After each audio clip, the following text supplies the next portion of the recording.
ekigambo mpisa kitegeeza ebintu ebyenjawulo okusinziira wa gy'oba okoze eki gy'oba ogenze. Ekigambo mpisa kitegeeza ebyenjawulo mu society ey'enjawulo.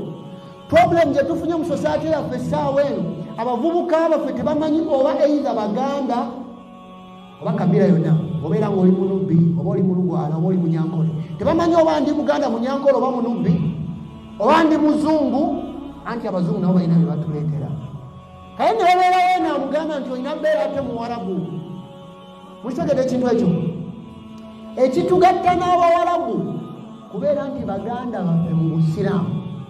Mukitegera tewali kirala kyonna kitugatta, era ebitugatta nabo n'olulimi lwe tusinzizaamu Allah ye yalutusiimira. Abo ne bafuuka Baganda baffe nga bwe tuba tubatunuulidde botti nga tuzza okusaala nabo tetunuulira Buwarabu bwabwe, tutunuulira Busiraamu bwabwe, kuba Allah yatugamba inna akramakum inda Allahi atqakum. Kalina okubeera akasengejja mu bwongo bw'Omusiraamu. Omuntu ono muki Musiraamu asembere, toddamu kubuuza birala.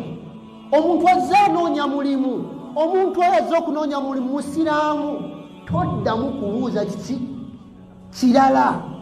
Azze okutusomesa Musiraamu ateeka amateeka ga Allah mu nkola, toddamu kubuuza kintu kirala kyonna. Kabira ani bavaawa bakola ki? In fact kino kankyongere, waliwo pate wano abantu gye batayagala. Mukitegera ekintu ekyo? Abantu tebagikola ki? Tebajagala olw'ensonga zonna ze batajagalira.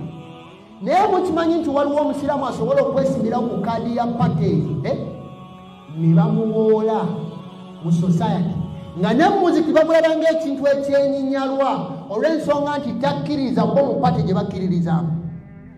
Okuva eddi nga ffe mu ddiini yaffe ebyobufuzi bye bitushempinga, ffe tutunuulira ekintu eki amateeka g'Obusiraamu agateeka mu nkola. Akolamu ensobi, naawe toli musobya, naawe oli musobya. Si bwe kiri bannange?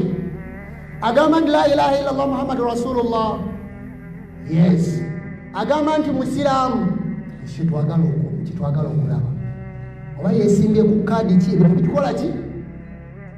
Tebitukwatako bwe tuba tuzze wano muzikiti, bwe tuba tusinza Allah, ebyo tebitukwatako.